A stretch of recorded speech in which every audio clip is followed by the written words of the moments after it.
Descartes is the father of modern philosophy, and as he writes this discourse of the method, he uses this to establish a systematic method of approaching or acquiring true knowledge. And he does that through his four rules and then his four maxims, and we'll talk about those.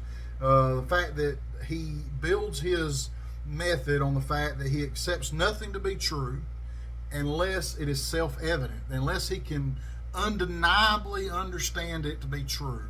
Then he starts out saying, well, maybe it doesn't exist. Maybe this is not real. And the second part of that is he divides that problem down to its very simplest form.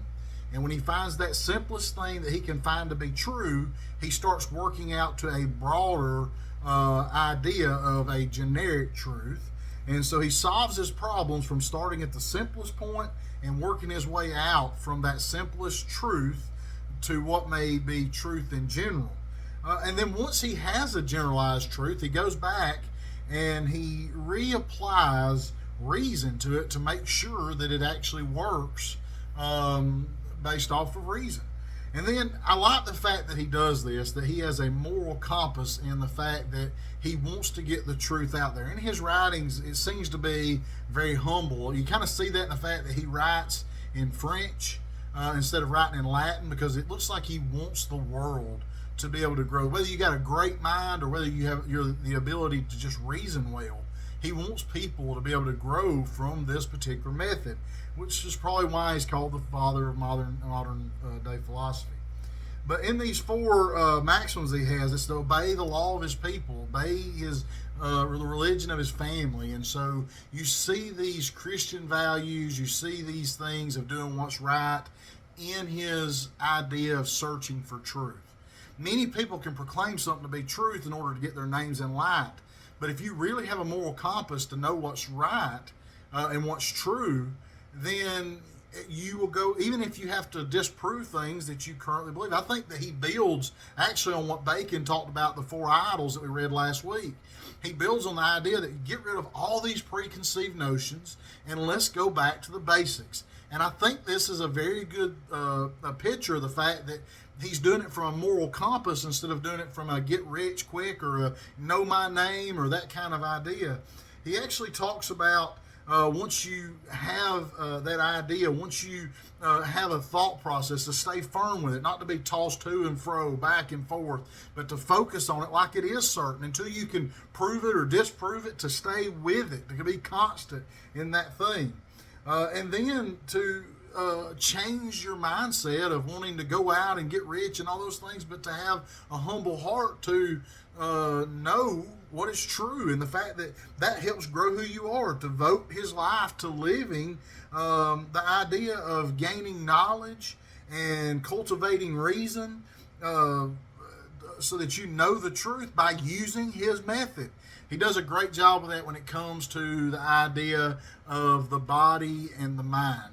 And the fact that he goes out and says, well, my senses may not exactly be right, so since my senses aren't exactly, they can mislead me, I can dream and it be something different, but yet it looks to be true, and so I don't know if that exists. He goes on to smaller parts, to eventually he says, well, maybe I don't exist. Maybe it's just all just a dream. Maybe I'm in somebody else's dream. And then he says, well, I'm able to think that I don't exist, and because I think that I don't exist, then I think, and since I think, there must be something that thinks that it does exist. And so the simplest form there is thought. Thought does exist, so what is it that's thinking? He says, well, I think. And so when he goes to the word I, he says, what is I? And so he goes to the fact that the mind thinks, or the soul thinks, therefore I must exist. Not necessarily the body, but I must exist because I am able to think. And he goes on to make an ontological argument about God, the fact that God exists because he can think, in his mind, he can think of God. And so it's pretty neat. He goes on and builds off the fact that he starts that very simplest idea of thought, and then he goes to a more broad topic that the soul must exist even outside or apart from the body itself, because the senses can't always be trusted. And this is a pretty neat idea. He does a great job trying to do that. I think that it's a very eye-opening thought process to be able to examine that, and I've often pointed at a color and go, hey, how do we know that color is exactly the same? I'm seeing it as green, you're seeing it as green. We've all been everybody's pointed to that one color, but it doesn't mean we see the same shades. It doesn't mean we see the exact same thing. And so our senses can be misleading. And so the idea of what's going on deeper than that, the thought process, is really a great way to show the soul of a man.